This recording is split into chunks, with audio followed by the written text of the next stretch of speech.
እንዴት አደራችሁ? እንዴት አረፈዳችሁ?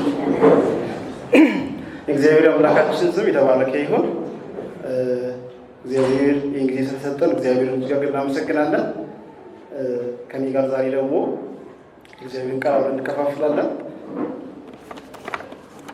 ዛሬ አብረን የምናየው ክፍል መዝሙረ ዳዊት 13ን ይሆናል። ስለዚህ እንደተለመደው እንግዲህ ምንጭ ሰዎች ቆመን ቃሉን እናነብና ጸልየን እንጀምራለን።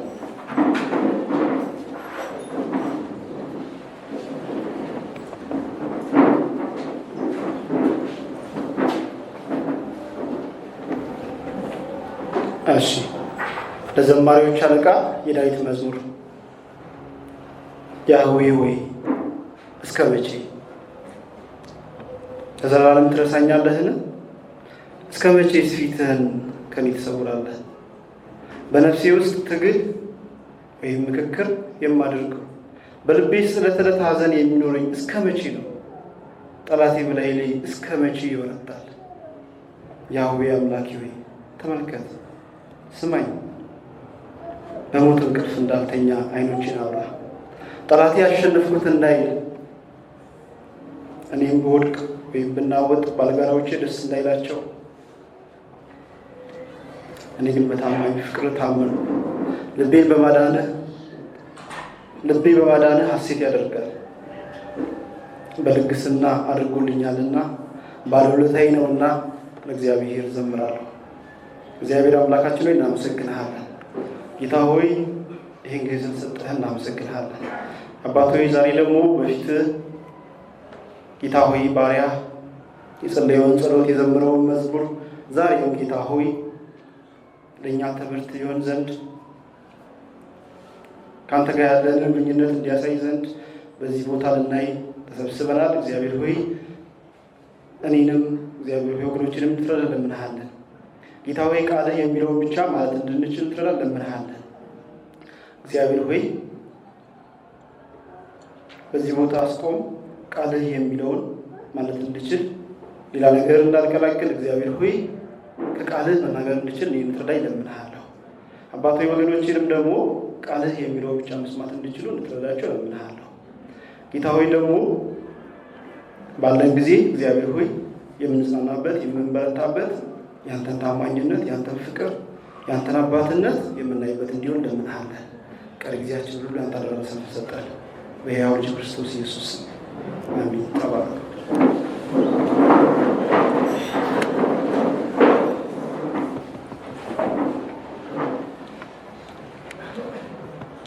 እሺ፣ እንግዲህ ምናልባት የመዝሙሩን ክፍል ስታዩ አንዳንድ ቃላቶች ከመደበኛው ትርጉም ለየት ያሉ ሊመስሉ ይችላሉ። ግን ከሌላ ትርጉም የወሰድኳቸው ስለሆኑ ይሄኛው መዝሙር ቃላቶቹ ትንሽ አስቸጋሪ ናቸው ወደ አማርኛ ለማምጣት። ስለዚህ ወደ ዕብራይስጡ በጣም የተጠሙ ትርጉሞችን ተጠቅሜያለሁ። በዛ ምክንያት ነው። ግን ሀሳቡ ቃላቶቹን ብቻ ጠበቅ ያሉ አንዳንድ ቃላቶች ትንሽ ከበድ ስለሚሉ እነሱ ለማምጣት ነው። ከዛ ውጭ እንትን የለውም ማለት ነው። ስለዚህ በዚህ እንግዲህ ይሄ መዝሙር አንድ ለየት የሚያደርገው ካሉን 150 መዝሙሮች መካከል ይሄኛው የሐዘን፣ የመከራ፣ የለቅሶ መዝሙር ከሚባሉት ውስጥ አንዱ ነው። ይሄኛው ለየት የሚለው ግን ለቅሶ እንዴት ይቀርባል የሚለው አቀማመጡን በደንብ የሚያስቀምጥ ነው። ማለትም ይሄ ስትራክቸር አወቃቀሩ የለቅሶን መዝሙር በደንብ የሚያስቀምጥ ነው። በጣም የሚገርማችሁ ነገር ከ50 እስከ 60 የሚሆነው የመዝሙር ክፍል ከ150 የለቅሶን የሐዘን የላመንት የምንለው ሰቆቃ ጩኸት ነው። ወደ እግዚአብሔር የቀረበ አታድነኝም ወይ እስከ መቼ የሚል ከዛ ያለፈው አብዛኛው ደግሞ ምስጋና ነው። ስለዚህ መዝሙራትን ካያችሁ ምስጋናና ለቅሶ ነው ያለው ማለት ነው። የመዝሙር መጽሐፍ እንግዲህ 5 መጽሐፍ ነው ተብሎ የሚታሰበው። ስለዚህ ይሄ 5 መጽሐፍ በተለይ በዕብራውያን ዘንድ ልክ እንደ ቶራ ወይም ደግሞ እንደ ሙሴ መጽሐፍት ይመስሉታል። ስለዚህ ቶራውን በመዝሙር ብሎ ነው የሚያስቡት። ቶራቸውን በጣም የተለየ ቦታ አላቸው ለሱ። ስለዚህ መዝሙራት ደግሞ ልክ ቶራው በመዝሙር የሚል ሴንስ አላቸው። ስለዚህ በዚህ ውስጥ ሲያስቀምጡ ሰዎቹ እኛ የምናውቃቸው ሰዎች ተረከላቸው ታሪክ አብዛኛው ታሪኮቻቸው በምን ውስጥ አለፈው፣ ምን አይነት ችግር ውስጥ አለፈው፣ ምን ችግር ደረሰባቸው የሚለው ነገር ሙሉ አናገኝም። ጩኸታቸው ብናገኘው መዝሙሮች ነው፣ መዝሙራቶች ውስጥ ነው። ስለዚህ መዝሙር ውስጥ የልብ ጩኸታቸውን የምር ስቃያቸውን ያቀርባሉ። ዳዊት ይህን መዝሙር ሲዘምር ሁለት እሳቤዎች አሉ። አንደኛው እሳቤ ከቤተ መቅደስ ከልጁ ጋር ልጁ አባሮት ሄደ ጊዜ ነው ሊሆን ይችላል የሚል ነው። ሌላው ደግሞ ሳውል በሚያሳደው ጊዜ ወደ ስልጣን ከመምጣቱ በፊት በአብዛኛው ሳውል ያሳደደውን ጊዜ ይመስላል ጩኸቱ ማለት ነው። ስለዚህ በዚህ ሰዓት ላይ በጣም ጭንቀት ውስጥ እንዳለ ያሳየናል። እንደው ለመግቢያ ያህል እንኳን አንዳንድ ነገር ልበልና አንድ ጊዜ እዚህ መገናኛ የካ ክፍለ ከተማ ፊት ለፊት ላይ አንድ ጓደኛዬ አንድ ነገር ገጠመውና መጥቶ እኛ እየጠበቅነው ካፌ ቁጭ ብለን እየጠበቅነው ነው። እሱ እዛ ነበር። ከዛ ሲመጣ ማውራት አቃተው፣ መናገር አቃተው። ከዛ በጣም ግራ ገብቶታል። ምንድን ነው የሆንከው እንላለን። ምንድን ነው ምን ገጠመህ አለ። ዛሬ ገጠመኝ ነገር በጣም ያሳቅቃል ምናምን አለ እና ምንድን ነው ብለን ስንጠይቀው አንድ ሰው እንግዲህ ይሄ ባስ ተደራራቢ ባስ ላይ ነበር ያን የሚቆመው የዛሬ 3-4 ዓመት በፊት ነው። ያንን ባስ ለመያዝ ሰው ይሮጣል እና ሲሮጥ እየተጋፋ ነው የሚገባው ሰው። እሱም እየሮጠ ሲሄድ በጣም ጥጉን ይዞ በባስ በኩል እየሄደ ስለነበር እግሩን አገኘው መኪና። እግሩን ሲያገኘው ያው ሙሉ ጭፍልቅ ነው ያደረገው። ስለዚህ እግሩ ተቆረጠ ማለት ነው እና እዛው ያየው እግሩ ተቆርጦ ሰውየው ብድግ ብሎ ዘሎ ይሮጥ ነበር አለ። እንደዛ ባንዱ እያነከሰ ይሮጥ ነበር እና ግራ ገባኝ የሚል ነገር አነሳ። ያ ጊዜ ይሄ ነገር ምንድነው? እንዴት ሰው በዛ ሰዓት እንዴት ራሱን አልሳተ? ምንድነው የተፈጠረው? ምክንያቱም ከዛ በኋላ ራሱን አያውቅም ነበር። ሰዎች ናቸው የሰበሰቡትና ወደ ሆስፒታል እንዲሄድና ምን ነገር ከዛ በኋላ እንትን ያደረጉት እንጂ እሱ ይሮጥ ነበር ዝም ብሎ።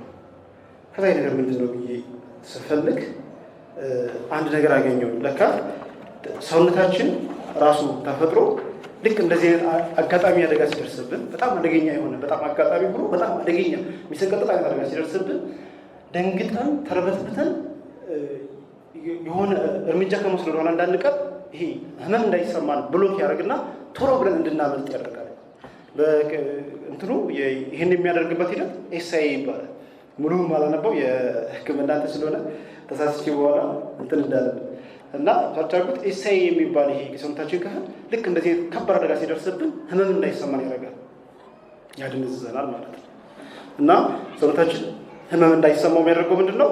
ቶሎ ብሎ በዛ ሰዓት ላይ ሳንደናበር የሆነ እርምጃ እንድንወስድ፣ አንዳንዴ ማምለጥም ከሆነ ሮጠን እንድናመልጥ፣ ምናልባት ሰውየው እያመለጠ ሊሆን ይችላል። ስለዚህ ይሄ ለህልውና ወይም ሰርቫይቭ ለማድረግ በተፈጥሮ እግዚአብሔር የተሰጠን አንዱ መንገድ ነው። አንደኛው የሰውነታችን አሰራር ነው ማለት ነው። ይሄ ጥሩ ነገር የሚሆነው ቶሎ የሆነ ሲደርስብን ቶሎ ሮጠን እንድናመልጥ እና ያን ነገር እርምጃ እንድንወስድ የሚሆነው ጊዜያዊ ከሆነ ብቻ ነው። በዘላቂ ሁኔታ ግን ይሄ ከቀጠለ ግን አደገኛ ነው።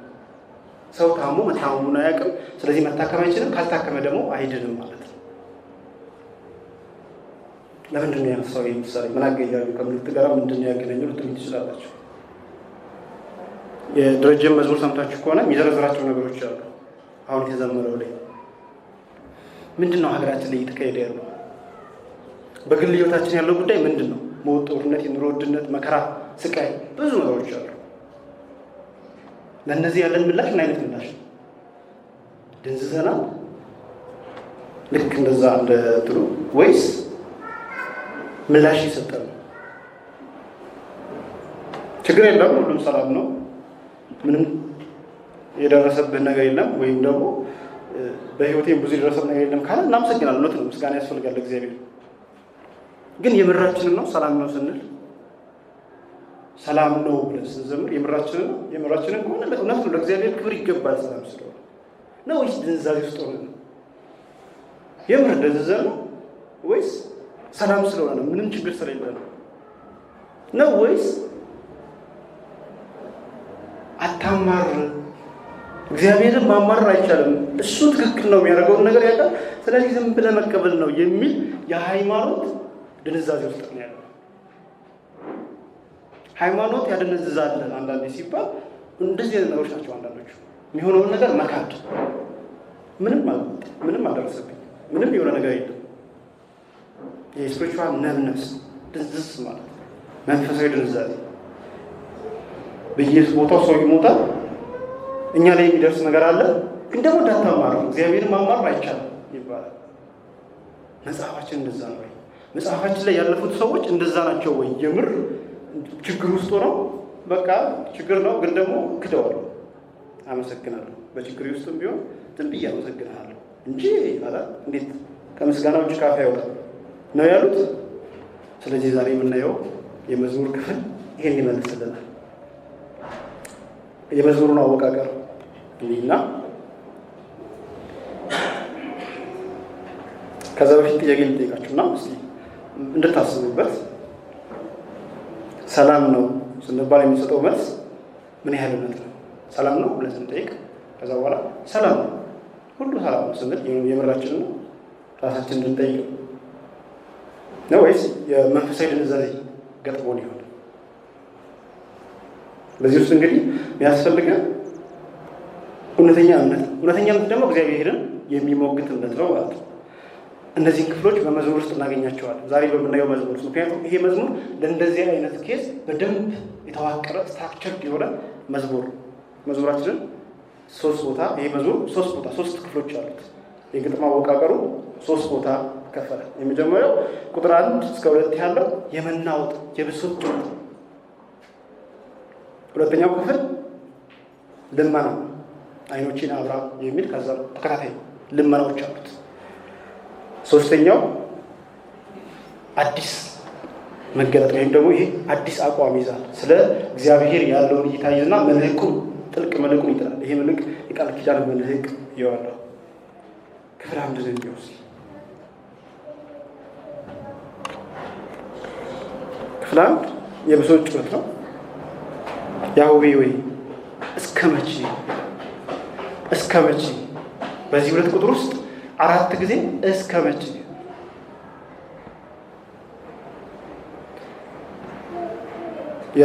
በዕብራይስጡ ግጥሙ በጣም አንጀት ይበላል ሲያነቡት። በጣም እስከ መቼ ይሄ ሪቶሪካል አይነት ጥያቄ ነው። እስከ መቼ ሲል እስከ 2 ዓመት እስከ 1 ዓመት ብሎ እንዲመልስለት አይደለም። ጊዜው ረዘመ፣ ጊዜው በጣም ረዥም ነው፣ ጠበቅኩኝ፣ አየው፣ ለውጥ የለም፣ እስከ መቼ? ከዛ ያጠነክረዋል። ለዘላለም ትረሳኛለህ? በቃ ደክሞታል። ለዘላለም ትረሳኛለህ? ይቀጥላል። እስከ መቼ ፊትህን ከኔ ትሰውራለህ? እስከ መቼ?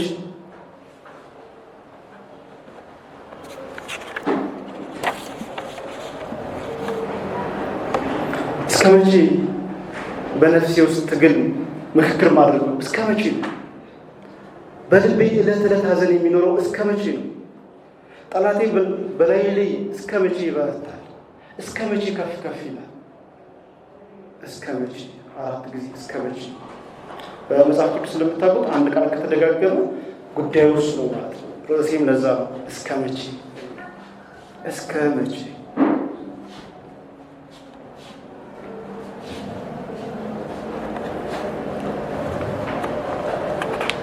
የእስራኤላውያን አንድ ከሌላው ሕዝብ የሚለዩት ምንድን ነው?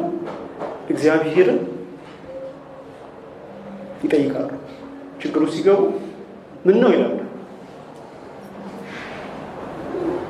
ዳዊትም እስከ መቼ ልታቆየኝ ነው ይላል። የተናወጠ ድብቅልቅ ያለ ጩኸት። ተረሳው እንዴ? ረሳኝ እንዴ? እንግዲህ ቶሎ የሚመጣልን እዚህ ጋር እግዚአብሔር ይረሳል እንዴ? እግዚአብሔር ሰው ነው እንዴ? እግዚአብሔር ይረሳል? ይሄ እውቀታችንን ትንሽ ለማፍታታት ጥሩ ነው። እግዚአብሔር አይረሳም፣ እግዚአብሔር ነው አቅሪ ምናምን ጥሩ ነው እውቀታችን ለማውቀት። መከራ ውስጥ ላለ ሰው ግን ምን ይጠቅመዋል? እግዚአብሔር አይረሳም እያልን ቀን ሙሉ ብንነግረው ምን ይጠቅመዋል? እሱ አይደለም ጉዳዩ። ሙግቱ ከእግዚአብሔር ጋር ሙግቱ ስለ መለኮታዊ ጉዳይ አይደለም። ሙግቱ ስነ ልቦናዊ ህመም ነው። እስከ መቼ? ለዘላለም ትሆኛለህ? መቼ ነው የምታይ? ፊትን ለኔ ልክ እንዴት ነው ወከለ የሚመስለው? ለእስራኤል ፊት ማለት የእግዚአብሔር ብርሃን ማለት ነው። እግዚአብሔር ፊቱን ሲመልስ ጨለማ ነው ያለው፣ ምስቅልቅል ነው ያለው። ስለዚህ ችግር ሲደርስባቸው እግዚአብሔር ፊቱን ከኛ መልሷል ማለት ነው ይላሉ። ምክንያቱም የእግዚአብሔር ፊት ወደ እነሱ ሆነበት ምስቅልቅል ጨለማ የለም፣ ብርሃን ነው። እስከ መቼ?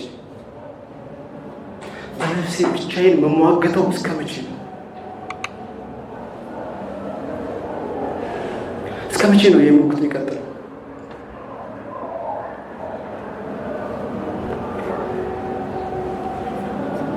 ጊታር ትናንትና መርድ ጠይቁት ነበርና የጊታር ክሮች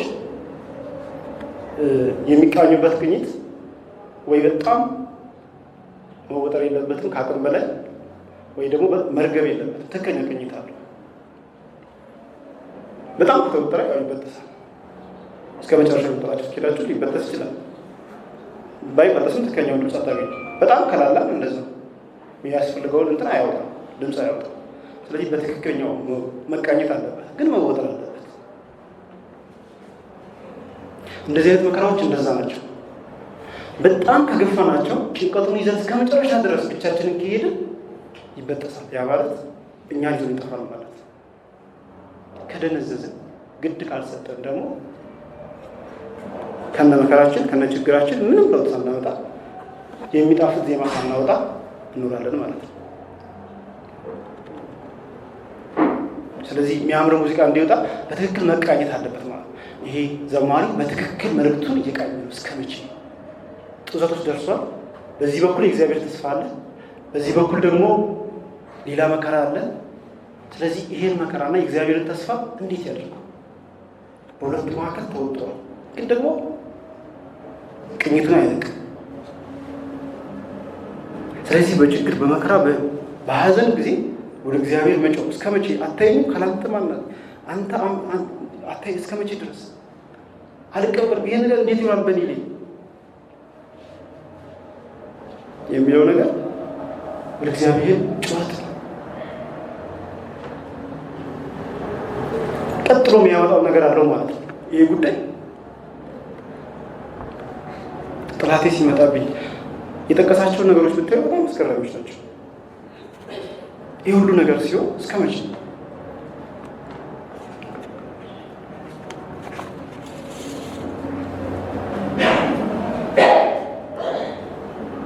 እውነተኛ እምነት የሚገኘው በዚህ ውጥረት ውስጥ ነው።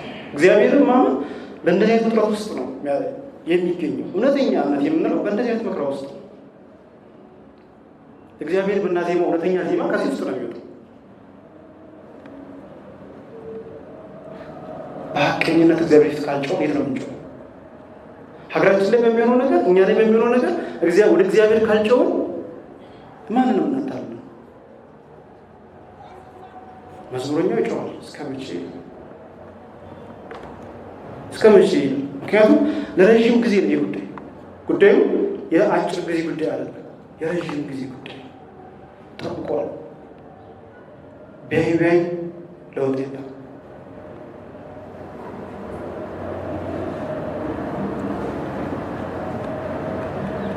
ብቻውን ያወራል፣ ብቻውን ይመክራል፣ ይታገላል። ሐዘን በቀን በቀን ሐዘን አለበት። እስከ መቼ? በቃ እግዚአብሔር ያለው ይሁን ነው ምንድነው? ይሄ ድንዛዜ ነው ወገኖች፣ ድንዛዜ ነው። ወደ እግዚአብሔር መጮህ ያስፈልጋል።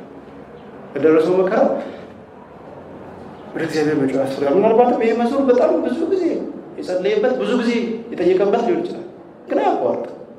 እስከ መቼ ይቀጥላል? እምነት ማለት ከዚህ ውጪ አማራጭ የለኝም ብሎ የመጨረሻው ውሳኔ ማድረግ። ከአንተ ውጪ የሚረዳኝ የለም። ነገሩ ውጥንቅጡ ወጥቷል፣ ግን አንተን ነው የምጠብቀው። አትመልስልኝም ወይ? ዝም ትለኛለህ ወይ?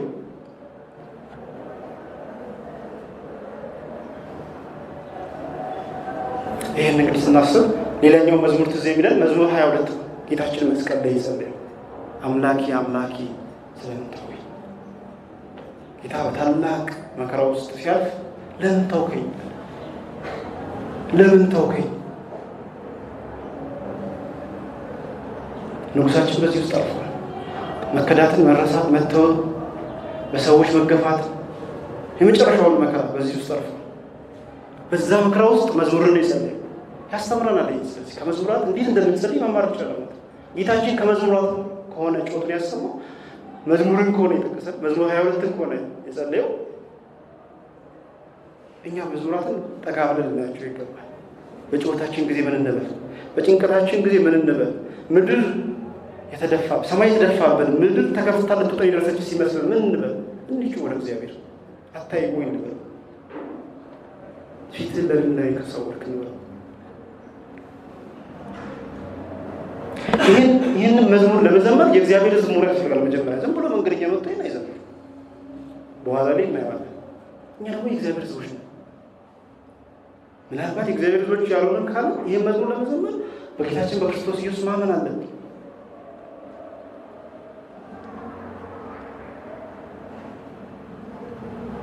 ካመን በኋላ ግን ይህ መብት ተሰጥቶናል። ጩኸታችንን፣ ሐዘናችንን፣ ጭንቀታችንን ለእግዚአብሔር እንድናሳየው ይህ ተሰጥቶናል። በጭንቀት ውስጥ በጨለማ ውስጥ ተመቻችተን አንቀመጥ። የምንጠብቀው የብርሃን መንግስት ነው። ስለዚህ ጩኸታችንን እናሰማለን።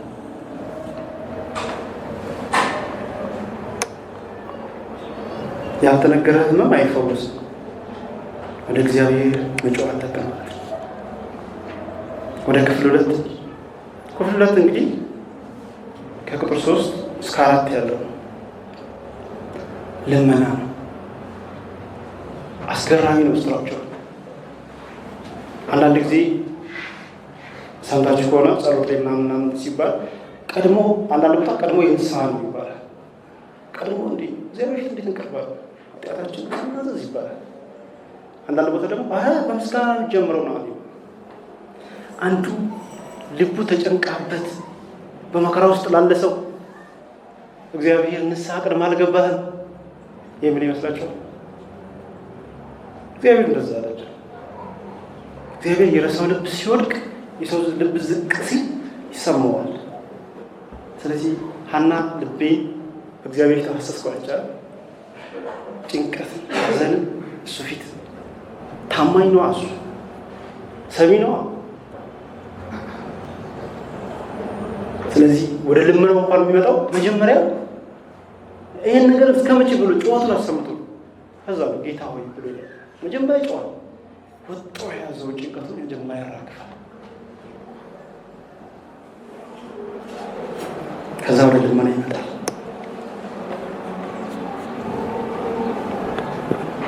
ያው አምላኬ ተመልከት፣ መልስልኝ፣ በሞት እንቅልፍ እንዳልተኛ አይኖችን አብራ። 3 ቃሎች ተመልከት፣ መልስልኝ፣ አይኖችን አብራ። ጠላት ያሸንፉት እንዳይል እኔም በወድቅ ወይም ብናወጥ ባለጋራዎቼ ደስ እንዳይላቸው ይላል። ልመናው ላይ 2 ነገር አለ።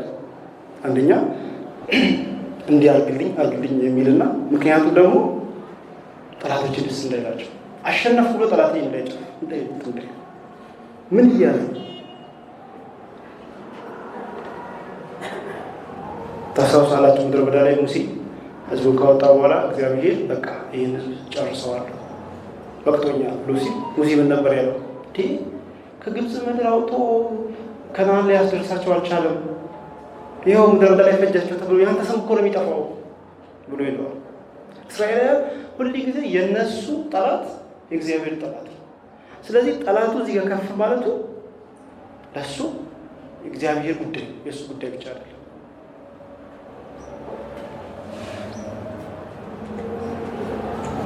ስለዚህ እስራኤሎች እግዚአብሔርን ተመለስ፣ ፊታችን ወደኛ መልስ፣ አንድ አስገራሚ ሰውታቸው እሱ እግዚአብሔር ወደኛ ፊትን መልስ እንጂ ብሎ ይጸልያሉ። በጣም ቅርብ ናቸው። እኛ በአዲስ ኪዳን ያለን ሰዎች ከእነሱ በላይ ቅርብ መሆን ይገባል ነበር። እነሱ እስከ መቼ ፊትን መልስ እንጂ ወደኛ ይላሉ። እዚህ ላይ ተመልከት፣ ይሄኝ ስማኝ። ቃሉን ካያችሁት የመቀስቀስ ነው። እግዚአብሔርን የቀሰቀሰ ነው ይመስለዋል። ተመልከት እንጂ እያየው በቃ እያየኝ እኮ አይደለም የደረሰበት መካከል እንደዛ ነው የተሰማኝ ያለው ስሜቱ ይደብቃል። እያየኝ እየመሰለኝ አይደለም።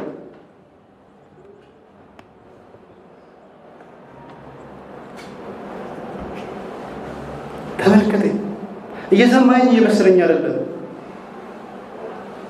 ምክንያቱም እየመለስልኝ አይደለም። ከዛ ግን አይኖችን አብራ ይላል። እግዚአብሔር ኪዳን የገባለት ሕዝብ ነው እስራኤል። በክርስቶስ ኢየሱስ ኪዳን የገባለት ደግሞ አለ።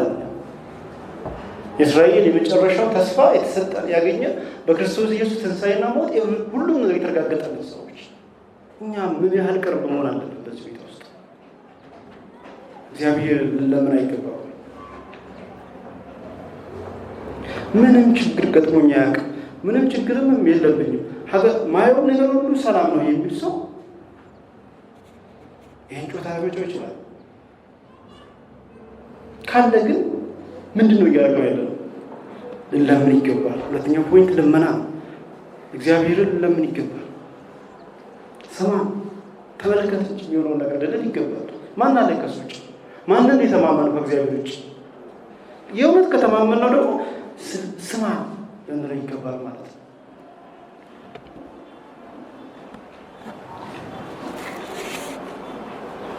አይኖችን አብራ ይላል።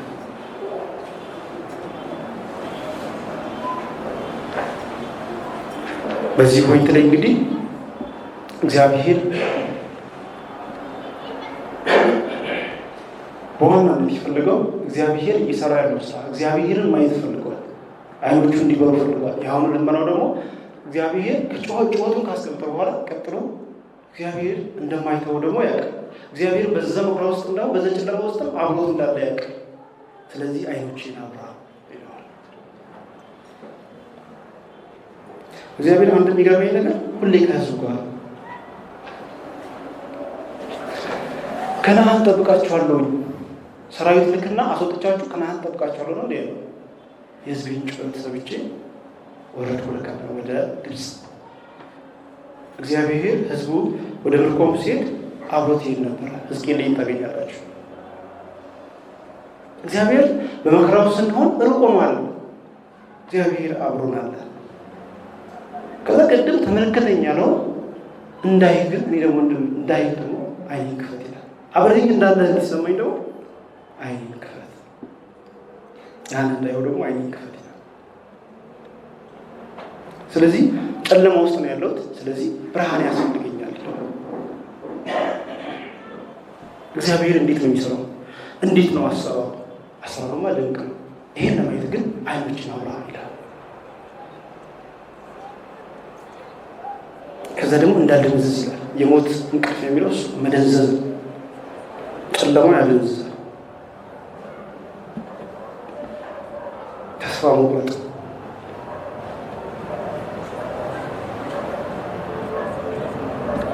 ይሄ ከእግዚአብሔር በተቃራኒ ያለ ጠላት የሚፈልገው ነገር ነው። ተስፋ እንድንቆርጥ ወይም እንድንደንዝዝ ከሁለት አንዱ። እግዚአብሔርን መሞገት፣ እግዚአብሔርን መጠየቅ፣ እግዚአብሔርን መለመን ግን አንድ የጠንካራ አማኝ መገለጫ ነው። ምናልባት ሰዎች ሲያለቅሱ ወደ እግዚአብሔር ሲጮሁ በጣም ደካማ የሆኑ ሊመስል ይችላል። ግን መዝሙራት ላይ ነገርኳችሁ እስከ 60 የሚደርሱ መዝሙሮች ጩኸት አለባቸው፣ ለቅሶ አለባቸው። በጣም ትልልቅ የምትሏቸው እግዚአብሔር ሰዎች አልቅሰዋል። በመጨረሻ የእምነታችን ዋና አዳኛችን ጌታችን ራሱ አልቅሷል። ኢየሩሳሌምን አይቶ አለቀሰላት። ሁሌ ይገርመኛል። ሁሌ ጊዜ በቃ ገፍተውታል፣ አልፈለጉም። ለምንድን ነው የሚያለቅሰው?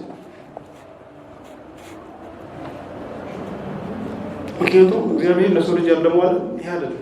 እግዚአብሔር ለሰው ልጅ የፈጠረው ስርዓት ይሄ አይደለም። ይሄ ጭንቀት፣ ይሄ መከራ ይሄ አይደለም። ስለዚህ በዚህ ውስጥ እንግዲህ እግዚአብሔርን ይጠራል። ስለ ለቅሶ ስለ ምናበበ አንድ የተቆረሱ መስሎች ከሚለው የጻፈው ላይ አንድ የወሰድኩትን ላንብብላችሁና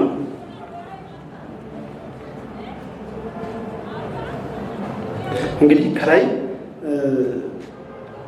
ድህነት የእምነት አለመኖር ነው፣ ድህነት ከእምነት መጉደል ነው እያሉ የሰዎችን በጣም የሚያንገላቱ ሰባኪዎችን የተቸበት ነው። እነዚህ ሰዎች የሚያለቅሱ ሰዎችን በተለይ ምን ያስለቅሳል?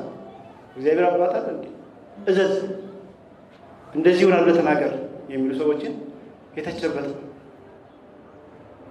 እና እንደውም ምን ይላል እዚህ ላይ እናና ወደ ቆሼ ነበር የሚኖረው የዛን ሰዓት። ቆሼናና እነዚህ ምስኪኖች ለምን አዘህ ምግብ አታወርድላቸው?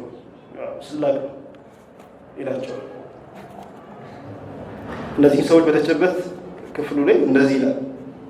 ለነገሩማ መሳቅን ማን ይጠላል? የሐዘን ማቅ መከናነብ ምኑ ይወደዳል? የምስጋና መጎናጸፊያ ቢገኝና የመጽናናት ዘመን ቢመጣ የማይፈልግ ሰው የለም። የሆነኝ ብዬ በትካዜ ለመቆራመድ የሚጠላ ጤነኛ ሰው ማግኘት ይከብዳል። ሐዘን እኮ ልብ ያደክማል፣ ጉልበት ያልፈሰፍሳል። እንደ እግዚአብሔር ፍቃድ ያልሆነ ሐዘን ጭራሽ ሞትን ያመጣል። ንስሐ አልባ ሐዘን የደጋ ውርጭ እንዳጨማደደው ጨውቃ እሸት መንፈስን ክው አድርጎ ባዶ ማስቀረቱን አላጣም። ወደ ሕይወት ጌታ መማለል የማይታይበት ለቅሶ ብቻው ምንም አይፈቅድም። ነገር ግን ወደ ልዑል እግዚአብሔር የሚላክ ምልጃ የደረሰልን ምጥንታ ሰማያትን ዝቅ ያደርጋል፣ ልብን ያረዝማል፣ ታሪክ ይቀይራል፣ ሕይወት ይለውጣል ብለን እናምናለን ይላል።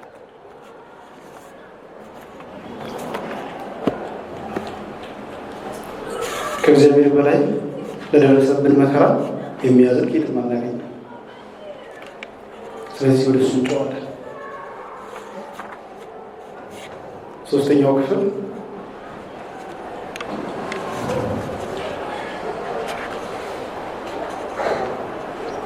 ወደ ቃል ኪዳኑ እንመለሳለን።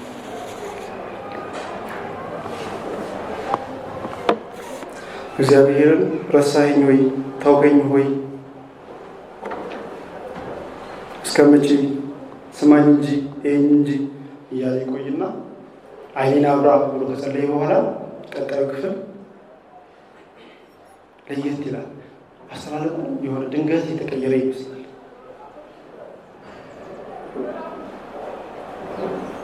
እንደዚህ ይላል። እኔ ግን በታማኝ ቃል ኪዳናዊ ፍቅርህ ታመንኩ። ልቤ በማዳንህ ሐሴት ያደርጋል። በልግስና አድርጎልኛልና ባለውለታዬ ነውና እግዚአብሔር እዘምራለሁ። እነዚህ ለቅሶ ወይም ሐዘን የምንላቸው መዝሙሮች መጨረሻቸው ምስጋና ነው። ቅድም ያልኳቸው የጌታችን የክርስቶስ ኢየሱስ ጸሎት ለምን ተውከኝ የሚለው መዝሙር 22 ሲያልቅ እግዚአብሔር አይተወኝም ብሎ የሚጨርስ አመስግኖ ነው የሚጨርሰው መዝሙር። ዕብራውያን ጸሐፊው እንደዛ ነው። እንግዲህ በብርቱ ለቅሶና ልመና ጸሎትን ለእግዚአብሔር አሰማ፣ እሱ መለሰለት የሚለው ለዛ ነው። ከሞት አስነሳው ማለት ነው ጮቱ ሰምቶ።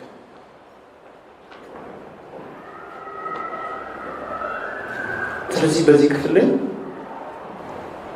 አሁን ጮቱን ካሰማ በኋላ ልመናውን ካሰማ በኋላ ከስሜቱ ወጣ ይልና እግዚአብሔርን መታጠፊያ ሆይ ይፈልግና ወደ ኪዳኑ ይመለከታል። ለካ እግዚአብሔር ኪዳኑ ይላል። እግዚአብሔር ለካ ኪዳኑ አይለወጥም።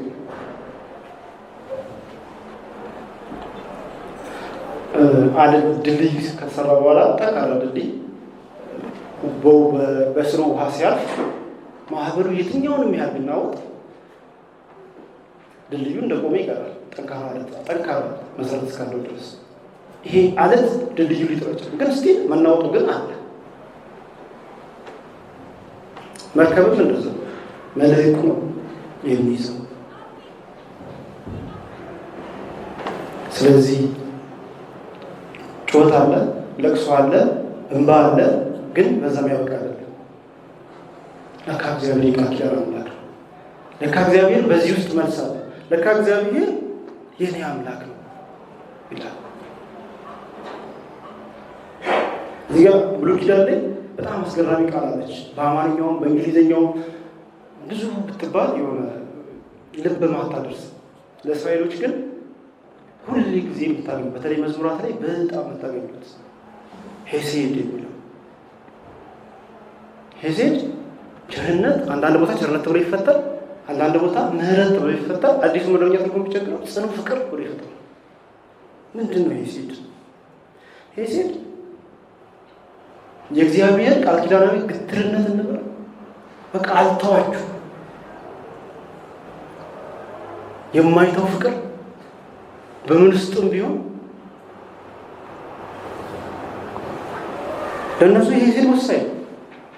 እታች መቀመቅ ቢወርዱ ሄሴድን ነው የሚያስታውሱት። እግዚአብሔር ቃል ኪዳኑ አይለወጥም። እነሱ ቃል ኪዳኑን ሰምረዋል። እግዚአብሔር ግን የቃል ኪዳን አምላክ ነው። ይህን ቃል ኪዳናዊ ፍቅር ሄሴድ ይላል። ስለዚህ ትዝ አለው ሄሴድ ወደ እውነቱ መጣ። ስለዚህ ይዘምራለሁ። እርግጥ አንድ ነገር ያነሳል። እግዚአብሔር ባለውለታዬ ነው፣ ብዙ አድርጎልኛል። ያደረገለት በኋላ ያስብለው ለካ ብዙ አድርጎልኛል። እግዚአብሔር ለካ ቃል ኪዳን አምላክ ነው። በክርስቶስ ኢየሱስ የተደረገልን ነገር መቼም ከትዝታችን ውስጥ አይጠፋም። እናውቀዋለን። ለምን ህዝብ ነው እንዴት ህዝብ ነው ራሱ እናነሳው ክርስቶስ ኢየሱስ ከዛ ጨለማ ውስጥ ያወጣን እግዚአብሔር ምን ያህል ነው ምህረቱ፣ ምን ያህል ነው ፍቅሩ፣ መቼ ነው ሊተወን የሚችለው? በጣም የሚገርም ጨለማ ውስጥ ሆነ እግዚአብሔር ተተናል እንዴ ታውቀኝ እንዴ እንደለና ትዝ ይለናል በጌታችን የተሰራው ስራ። ዘላለማዊ ፍቅሩ ቃል ኪዳናዊ ፍቅሩ ትዝ ይለናል። ያደረገልን ትዝ ይለናል። ለካ እግዚአብሔር እስከዛሬ ብዙ ረድቶናል፣ ብዙ አግዞናል። ሰካ ጩኸታችን አሰብተናል። አሁን እናመሰግነዋለን። ስላረክልን እናመሰግናለን እንለዋለን። ባለውለታዬ ነህ ለካ ቃል ኪዳንህን የምንጠብቅ አምላክ ነህ።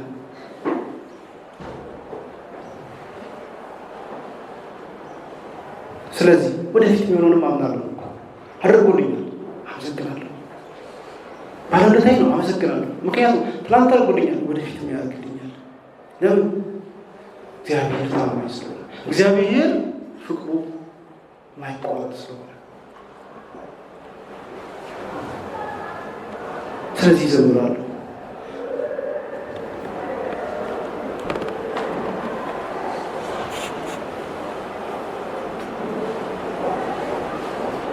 በዚህ ክፍል ውስጥ እንግዲህ መጀመሪያ ስንጀምር ስለ መደንዘዝ ያወራው ነገር አለ። እግዚአብሔርን በእንደዚህ ሁኔታ እንድናናግረው እንድንጮህ፣ ከዛ በኋላ ደግሞ እግዚአብሔር ላይ መደገፋችን እንድናሳይ አይናችን መክፈት አለብን ማለት ነው። እኛ ፍጹም ሰላማዊ መንግስት የምንጠብቅ ሰዎች ከሆነ አሁን ያለው ጨለማ ውጥንቅጥ ልክ አይደለም ማለት ነው። ሮያል ኮንሽስነስ የሚባል ነገር አለ። አንድ የብሉይ ኪዳን ጸሐፊ በጣም ያነሳዋል። በተለይ የብሉይ ኪዳን እነዚህ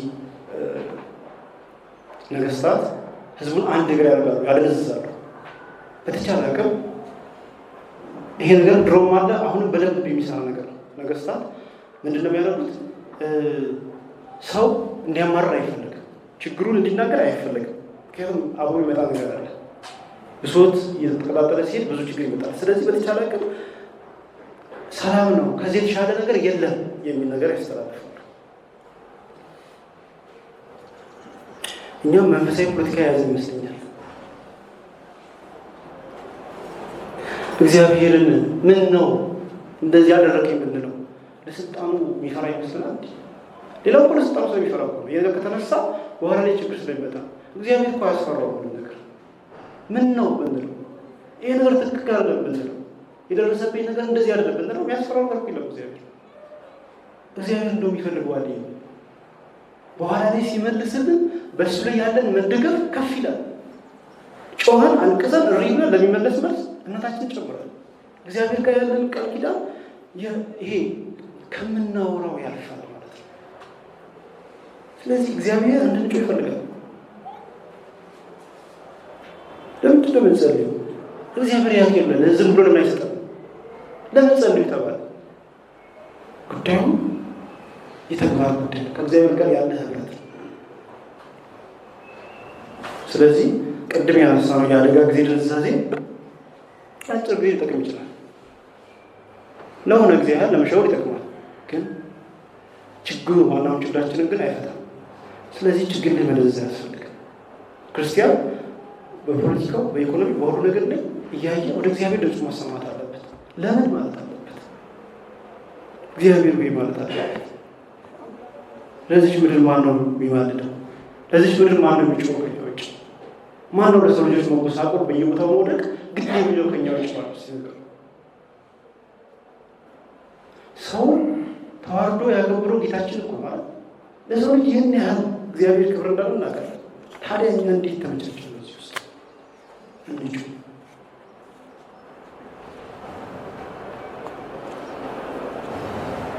ወደ መደምደሚያ ስመጣ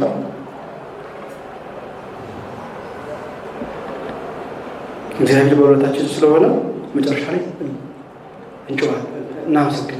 ከጩኸት በኋላ እናመሰግናለን። እግዚአብሔር እስካሁን ስላደረገልን ወደፊትም ስለሚያደርግልን እናመሰግነዋለን። ከጩኸታችን በኋላ ወደ ዝማሬ እንሄዳለን። ከድንዛዜ ወደ ተስፋ እግዚአብሔር አድርጎልኛል ይህንንም ያደርግልኛል ማለት ነው። ግን መጀመሪያ ግን መጮህ አለብን። ልመናችንን ማቅረብ አለብን። ከዛ ወደ ዝማሬ ወደ ተስፋ እንሄዳለን። ተስፋ ከመካከል ጋር የተቆራኘ ይመጣል።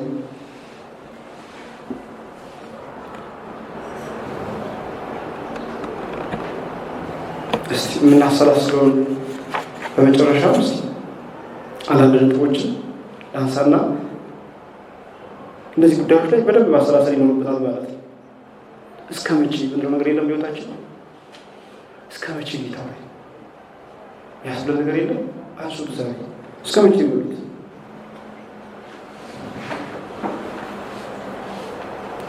እግዚአብሔር እስከ ዘላለም ታማኝ ነው።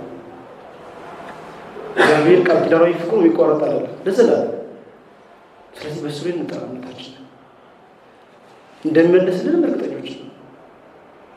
ግን እስከ መቼ እያለ ማን ላይ ደግሞ እያመሰገን ነው አድርጎልኛል እኮ እያለ ተስፋ እያደረገ። ስለዚህ ከችግር ጋር አንመቻች። ከሰቆቃ፣ ከሀዘን፣ ከጦርነት፣ ከረሃብ ቅድም ደረጃ ጠቀሳቸው የዘረዘራቸው አሉ። በእነሱ አንመቻች። እነሱ እናሳያለን፣ ግን እግዚአብሔር ደግሞ መታመኛችን ነው ለኛ።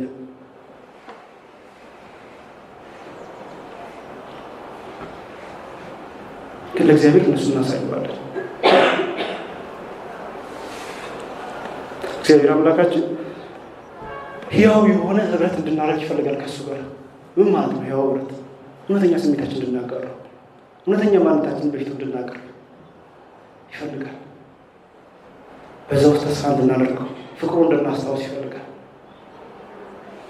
እንዲህ እኮ አድርገህልኛል። የተደረገልን ምክር ሰዎች መሆን የለም፣ ያደረግልን ደግሞ እናስታውሳለን። እንዲህ ያደረግልኝ አንተ አይደለህ ወይ? የረዳኸኝ አንተ አይደለህ ወይ? ዛሬስ ሌላ ልጅ አለኝ ወይ? የለኝም እኮ አንተ ብቻ ነው ያለኝ። ይሄ ሙሉ ለሙሉ እግዚአብሔር ላይ መታ እውነተኛ እምነት ማለት ነው። ስለዚህ ግንኙነታችን ሕያው የሆነ ዘንድ ግድ ነው ማለት ነው። እግዚአብሔር አምላካችን የምርም እንድናምነው እሱ ጸጋውን ያብዛልን። እንጸልይ።